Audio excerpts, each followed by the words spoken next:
s'appelle Traces. Pourquoi Traces? On suit les traces de Jésus verset par verset. On a commencé avec Marc, chapitre 1, verset 1. Et on a suivi jusqu'ici. On est aujourd'hui dans les versets 14 à 24. Donc, je prêche du 50-21, mais vous pouvez suivre dans la Bible de votre choix. Je vous rappelle à la fin, on aura un dernier chant. Ce n'est pas juste parce qu'on n'a pas d'autres choses à faire, mais c'est pour que vous ayez au besoin un moment d'avancer, prier, ou trouver quelqu'un avec qui vous voulez parler, poser des questions. Peut-être le Saint-Esprit va toucher votre cœur pour dire un mot à quelqu'un, pour demander pardon à quelqu'un, on ne sait jamais. Donc ça, le dernier chant à la fin, c'est pour vous d'agir au besoin. Voilà. Alors, dans notre série Traces, aujourd'hui, nous allons affronter la notion des contrastes. Par exemple, ce que nous verrons aujourd'hui sera radicalement différent par rapport à la semaine dernière, où nous avons couvert un passage incroyable. La semaine dernière, on a vu Jésus qui a montré une partie de sa gloire pendant la transfiguration, quand il discutait avec Élie et Moïse sur une montagne. C'était magnifique, glorieux, c'était un moment vraiment, vraiment incroyable. Mais, souvent, lorsqu'il y a des moments glorieux sur la montagne, on doit descendre. On doit descendre bien trop vite dans la réalité moche de notre monde brisé, notre monde sombre et notre monde maudit dans la vallée. Aujourd'hui, on trouvera plein de contrastes. Par exemple, des contrastes contre la foi et la peur, contre la religion et la réalité, contre la science et le monde spirituel. Surtout des contrastes contre le bien et le mal. Parlons de cela un moment. Le combat sans cesse contre le bien et le mal. Parfois, on peut facilement enlever le côté divin de la moralité et le mal. Je dis souvent qu'une bonne partie des 10 commandements font partie de la plupart des lois de chaque pays du monde. Alors, je vais prendre une partie de ma leçon ce matin avec les jeunes. On parlait de la puissance de la parole dans les proverbes. Mais on a vu combien des 10 commandements sont liés à la parole. Et on a vu forcément le 5e et le 9e sont liés à la puissance de la parole. Honore ton père et ta mère. Amen. Amen. Ah, ok. Et le 9e, tu ne porteras pas de faux témoignages contre ton prochain. Et donc, ça entre dans cette notion de parler de la vérité, de dire des mots encourageants, édifiants et pas blessants. Et ça, c'est juste pour des commandements entre les uns et les autres. Il y a des commandements qui parlent de comment on va honorer Dieu. Mais ça c'était tout à l'heure avec eux. Le combat sans cesse contre le bien et le mal, dans la nature humaine, il est facile de vouloir différencier des degrés ou niveaux du mal, déjà. Oui, c'est pas bien de jeter sa mégot de sa fenêtre de la voiture. Mais ce n'est rien comparé à l'action de rentrer par une fraction de chez quelqu'un et de voler leurs affaires. Oui, c'est pas bien de tricher sur un examen, mais c'est bien pire de braquer une banque.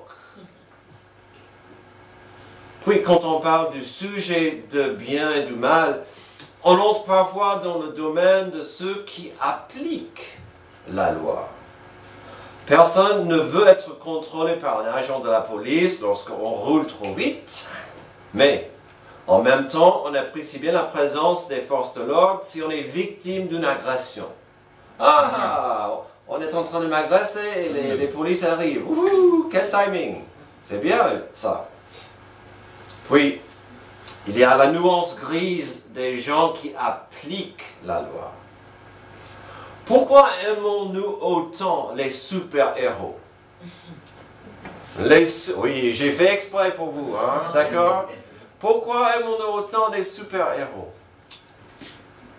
Dans la plupart des mondes fantastiques, des gens comme Spider-Man et Batman sont des justiciers qui même pratiquent ce qu'ils font hors de la loi. C'est illégal ce qu'ils font. Mais les forces de l'ordre disent « Ok, on comprend ». Alors, j'ai toujours, si vous me connaissez un peu, j'aime bien Spider-Man, c'est pas un mystère. Je préfère un peu le monde Marvel, mais quand même, il y a des super-héros sympas dans d'autres univers. Pourquoi je dis ça? Alors, je vis parmi des artistes. Pour moi, de dessiner, de faire la peinture, c'est comme le maths. Je suis nul. Mais je vis parmi des artistes. Ça, c'est nouveau. Alia a fait ça pour un ami cette semaine. C'est sec. Mais juste, hein. Donc Batman, qui n'aime pas Batman, hein? Un homme qui, par ses propres moyens, fait peur la nuit à ceux qui vont contre la loi et la justice. Alors, Batman, Spider-Man, ces personnes qui nous aident avec la loi, la justice. Puis, franchement, aujourd'hui, il y a une infection moderne, hein, pourquoi pas, de ne rien faire pour agir contre le mal, si on peut filmer ça, et avoir des likes sur les réseaux sociaux. C'est une infection, ça, j'aborde cette action, de rien faire, sauf oh, wow, regarde-moi ça. Incroyable. Le combat sans cesse contre le bien et le mal. On verra aujourd'hui qu'à sa base, c'est toujours une lutte spirituelle. Dès la chute d'Adam et Ève dans le jardin d'Éden, nous sommes tirés vers le mal et c'est souvent difficile de faire le bien. Pourquoi? Parce que c'est un combat que nous ne sommes pas censés faire sans l'aide de Dieu, déjà. Aujourd'hui, avant tout, nous allons voir combien le combat contre le bien et le mal est un combat spirituel, et c'est pas facile. Surtout lorsque on ajoute la foi et la peur dans l'arène du jeu. Alors, je vous ai présenté un problème, un défi, une tension. Quel espoir avons-nous contre le mal dans nos vies? Découvrons ensemble au Marc 9. D'abord, il est difficile de se battre contre le mal sans la présence de Jésus. Verset 14. Lorsqu'ils revinrent vers les disciples, ils virent autour de eux une grande foule et des spécialistes de la loi qui discutaient avec eux. Dès que les gens virent Jésus, ils furent surpris et accoururent pour le saluer. Il leur demanda, de quoi discutez-vous avec eux? Donc, regardez, cette question, c'est aux disciples. Un homme de la foule, lui répondit, Maître, je t'ai amené mon fils qui a un esprit muet. Partout où l'esprit s'empare de lui, il le jette par terre. L'enfant écume, grince des dents et devient tout raide. J'ai prié tes disciples de chasser l'esprit et ils n'ont pas pu. Alors, Houston, nous avons un problème. Pendant l'absence de Jésus, un homme est venu chercher un miracle pour son fils. Problème, Jésus n'était pas là. Jésus était sur la montagne en train de parler à Moïse et elle est dans une gloire impressionnante. Mais son absence n'était pas censée être un problème dans ce cas. Si vous vous souvenez, si vous étiez là au chapitre 3, Jésus a donné à ses disciples le pouvoir de guérir et de chasser des démons. Ici, nous avons une scène plutôt fascinante. Nous avons une foule qui est agitée. Déjà, j'aime pas cette scène. Nous avons des scribes, des spécialistes. Bien sûr, il y a l'homme avec son fils. N'oublions pas les 9 disciples qui ont resté en bas, qui sont maintenant frustrés, embarrassés et à mon avis effrayés. La foule probablement voulait voir Jésus faire un miracle, c'est normal, c'est ce qu'on voyait tout le temps. L'homme a amené son fils à Jésus et donc lui aussi voulait voir un miracle. les scribes, ces spécialistes, n'étaient pas contents avec Jésus. Ils cherchaient une faille, une façon de piéger le maître. Mais là, à la grande déception de tous, Jésus n'était pas là. Pas de problème. Un ou peut-être plusieurs des disciples ont proposé d'aider l'homme avec son problème. Car ils étaient maintenant expérimentés. Nous l'avons fait, Jésus nous a bénis. On peut vous aider, messieurs. Pas de problème. Nous n'avons pas des détails de ce qui s'est passé. Peut-être c'est pour le mieux. Mais ils ont échoué. Le mot « pourquoi » est un mot qui arrive vite à l'esprit. Pourquoi ont-ils échoué avec cet exorcisme? On va en parler plus, mais la réponse courte, c'est que leur foi était faible. Nous allons découvrir que ce démon était assez violent. À mon avis personnel, il les a fait peur. Je connais des pasteurs qui ont fait des exorcismes. Je connais quelques histoires sur les exorcismes. Des démons qui possèdent des gens ne sont pas raffinés, ni très polis. Ils font peur. Sans la présence de Jésus, ils avaient du mal à se battre contre le mal. Et franchement, rien n'a changé depuis. Si l'enfant adoptif de Dieu veut se battre contre le mal, s'il veut faire face aux tentations qui l'empêchent de grandir et devenir plus comme Jésus, il aura du mal dans ce combat sans Jésus. Ça, ce n'est que la religion. Ça, c'est que les 10 commandements. Il faut la présence de Dieu dans ce combat. Cette notion se trouve partout dans la Bible, mais surtout dans la prière modèle que nous venons de chanter, Notre Père, Matthieu 6, on voit la nécessité de se soumettre à Dieu et de demander son aide contre le mal. Notre Père Céleste, que la sainteté de ton nom soit respectée, que ton règne vienne, que ta volonté soit faite sur la terre comme au ciel. Ça, c'est une prière qui dit, on a besoin de ta présence. On a besoin que ton règne vienne. En attendant que ta volonté soit faite ici sur terre. Et j'ai toujours dit, mes amis, s'il vous plaît, n'ayez pas peur de personnaliser cette phrase chaque jour. Que ta volonté se fasse ici, dans mon cœur, aujourd'hui. C'est beau ça.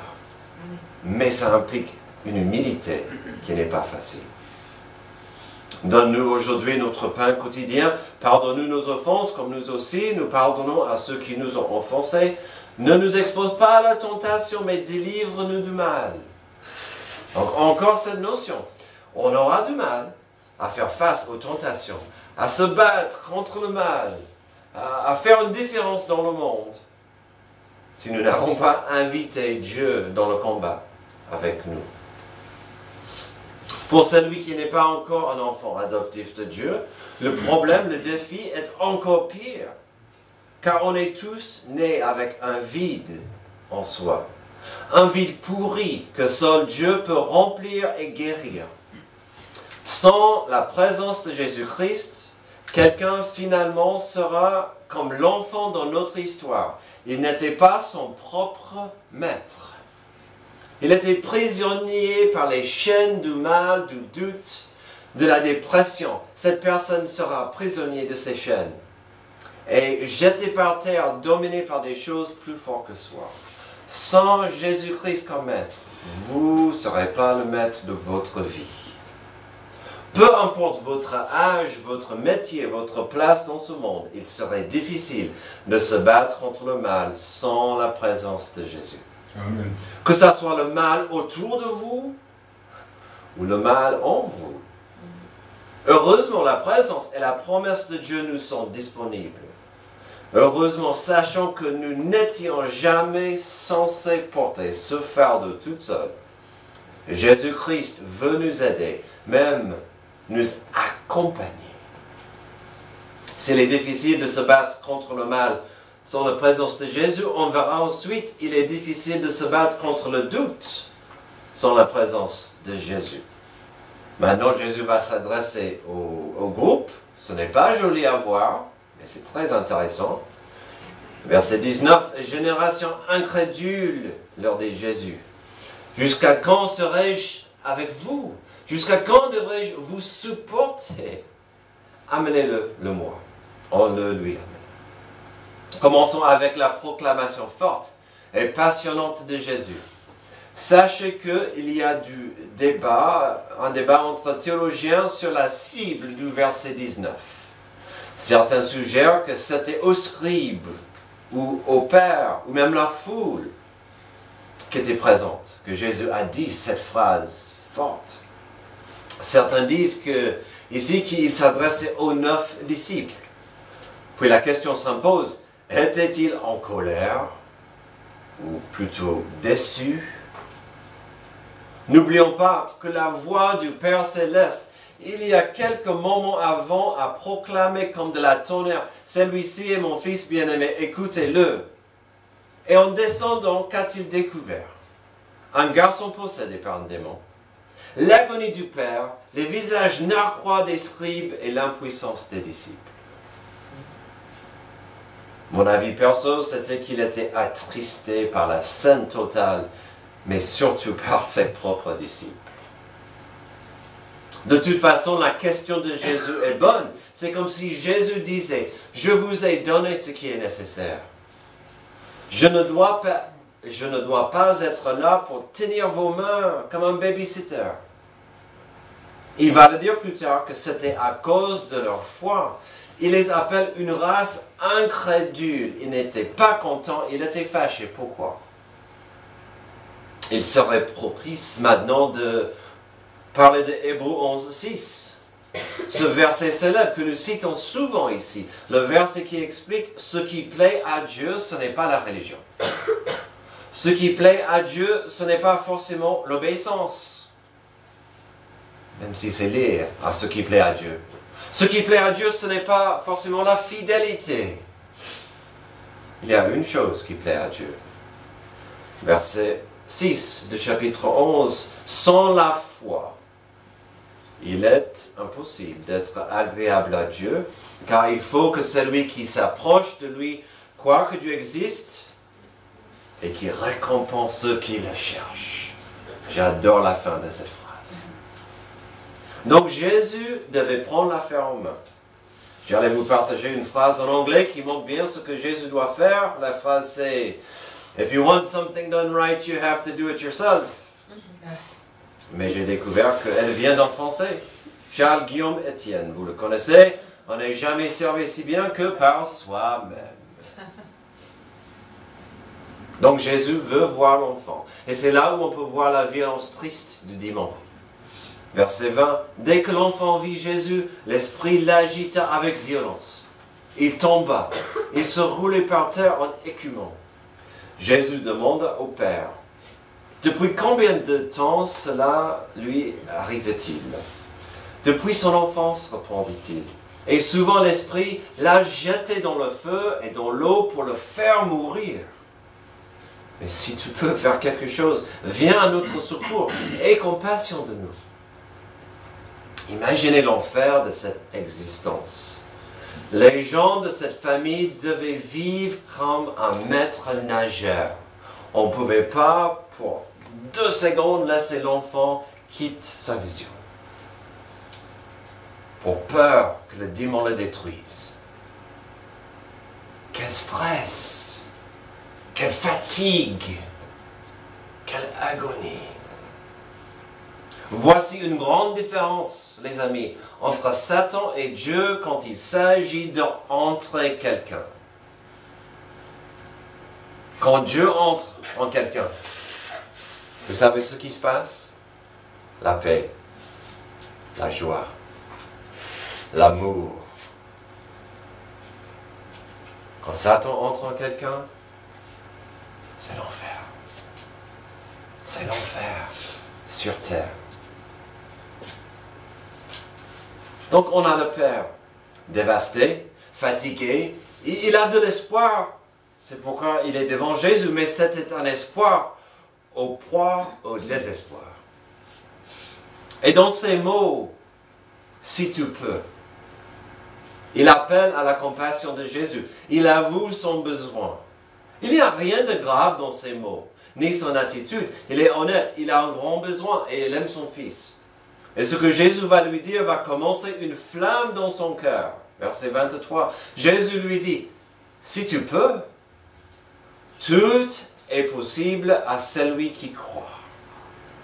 Aussitôt le père de l'enfant, en larmes, s'écria, je crois Seigneur, viens au secours de mon incrédulité. C'est une belle prière. Elle est brute, elle est honnête.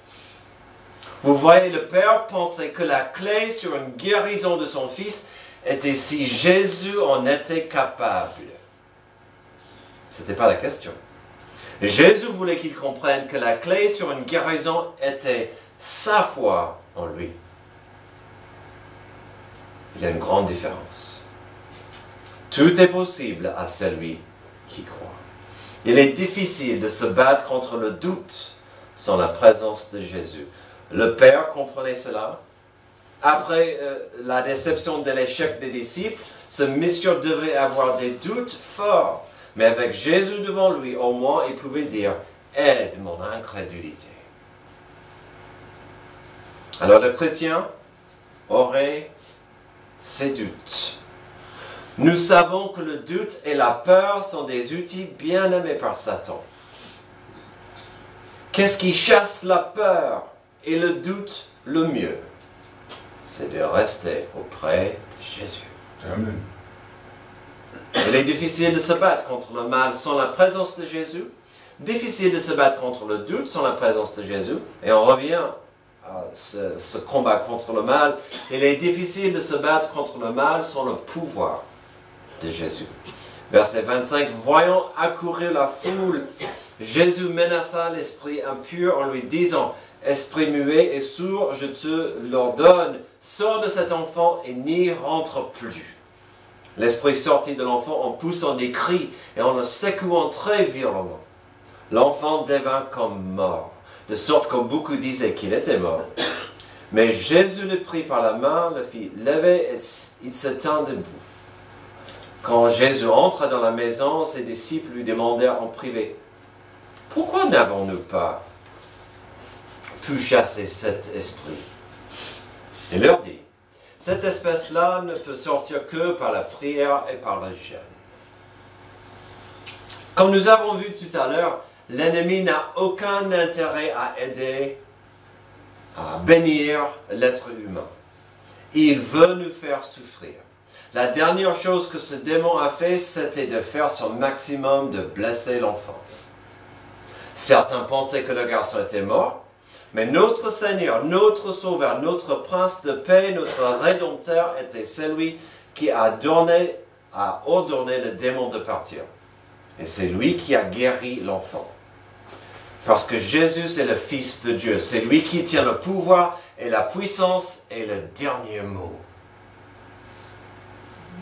Les disciples étaient à la fois gênés et embarrassés. La question s'imposait, pourquoi? Qu'avons-nous fait incorrectement? Pourquoi nous avons échoué?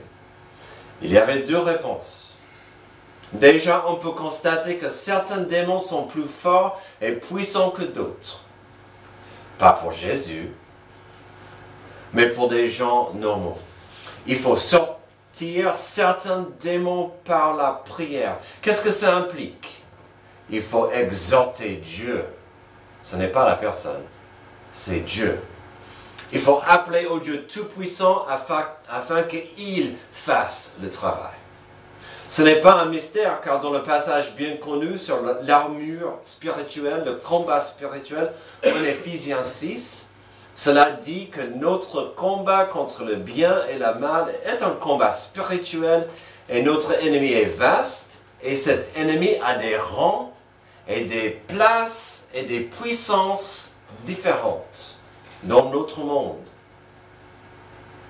L'ennemi a des puissances différentes et que le diable et son équipe ne jouent pas pour s'amuser. Donc nous non plus. Il ne faut pas jouer avec le feu, mais on doit rester auprès du Seigneur Jésus-Christ. J'ai parlé d'une deuxième réponse de pourquoi les disciples n'y arrivaient pas. Elle se trouve mieux expliquée au Matthieu 17, le passage parallèle de notre histoire en Marc. Verset 19. Alors les disciples s'approchèrent de Jésus, lui dirent en privé, « Pourquoi n'avons-nous pas pu chasser ce démon ?» C'est parce que vous manquez de foi. Leur dit Jésus. Je vous le dis en vérité, si vous aviez de la foi comme un grain de moutarde, vous diriez à cette montagne, déplace-toi d'ici jusqu'à là, et elle se déplacerait. Rien ne vous serait impossible. Cependant, cette sorte de démon ne sort que par la prière et par le jeûne. Il y a quelques mois, nous avons discuté de cette notion au Marc 4. Et la notion que Dieu peut faire grandes choses avec quelque chose de petit, comme une petite sémence. Une petite graine peut devenir une sémence immense dans les mains de Dieu. On voit la même idée ici, de déplacer une montagne par de ce qui est impossible en soi-même. Jésus ne voulait pas que les disciples déplacent des montagnes.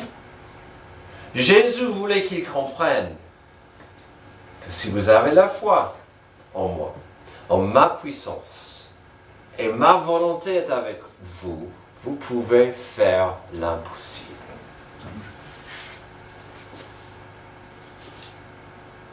Mais avons-nous la foi d'imaginer et même de planifier l'impossible parce que notre foi est placée en Jésus-Christ? Dans ma vie, j'ai vu l'impossible arriver, fois après fois après fois, parce que je ne voulais pas limiter ce que Dieu veut et peut faire auprès de moi. Revenons à la scène. Jésus a répondu, c'était à cause de votre incrédulité, à cause de votre foi qui est faible. À mon avis, cela est arrivé parce que le démon leur a fait peur et cela a affaibli leur foi. Mais ils ont essayé de faire un miracle, ils ont essayé de faire grandes choses pour Dieu sans suffisamment de foi. Et le problème avec cela, c'est que ça s'appelle la religion. Et la religion, sans une relation connectée à Dieu, ne peut pas fonctionner. C'est pourquoi Romains 14, 23, surtout la deuxième moitié, nous l'explique. Mais celui qui a des doutes au sujet de ce qu'il mange est condamné parce qu'il n'agit pas par une conviction de foi. Tout ce qui ne provient pas d'une conviction de foi est péché. Apparemment, la foi compte pour Dieu. Selon Hébreux 11:6, selon Romains 14, 23. La foi biblique n'est pas de la folie, ce n'est pas aveugle, elle ne permet pas à quelqu'un de dire « J'ai la foi que je peux voler. Regardez-moi, saute du toit de la maison. » Appelez les pompiers. La foi biblique ne dit pas « J'ai une grande foi et donc je marcherai sur l'eau comme Jésus. » Les gens ont essayé ça et sont morts. Non. La foi biblique touchera plutôt nos actions d'obéissance. La foi biblique dira d'agir lorsque la parole de Dieu dit une chose et le monde vous dit le contraire. Voulez-vous faire une différence pour Dieu? Allez-y, mais faites-le dans la foi. Voulez-vous changer votre monde pour Dieu? Allez-y, mais faites-le dans la foi. Voulez-vous me joindre pour voir cette Église grandir? Agissons dans la foi. Voulez-vous être certain que vous irez au ciel au moment de la mort? D'être certain que vous pouvez avoir une relation personnelle avec votre Créateur. C'est possible, mais bien sûr la réponse est possible que par la foi. Il est difficile de se battre contre le mal sans la présence de Jésus. Il est difficile de se battre contre le doute sans la présence de Jésus. Il est difficile de se battre contre le mal sans le pouvoir de Jésus. J'espère que vous comprenez le thème. J'espère que vous le voyez. Aujourd'hui, nous avons parlé de l'idée de se battre contre le mal. Et nous avons même vu quelqu'un possédé par un démon. Mais nous, ici aujourd'hui, peut-être il y a quelqu'un qui dirait, ça ne m'intéresse pas de me battre contre un démon. J'ai suffisamment de problèmes avec certains péchés, tentations et problèmes, moi. La clé restera la même. Ce que vous faites avec Jésus-Christ. La proximité que vous avez, la distance que vous tenez, affectera votre foi en Jésus-Christ. Et cela, mes amis, fera toute la différence. Vous voulez voir Dieu agit dans votre vie. Vérifiez que cette distance entre vous et Jésus est comme ça. Prions. Merci Dieu pour ce passage difficile. Ce passage dur qui nous rappelle qu'il nous faut Jésus-Christ dans nos vies. On ne pourrait jamais gagner contre le mal si on essaie de le faire tout seul. Aide-nous à agir chaque jour, à avancer par la foi avec Jésus-Christ, notre Rédempteur. Aide-nous à comprendre que c'est grâce à Jésus-Christ et son sacrifice à la croix que nous pouvons être vainqueurs. Merci pour ton amour qui nous comble, qui nous fait grâce. C'est dans le nom de Jésus que je prie. Amen. Amen. Je vous invite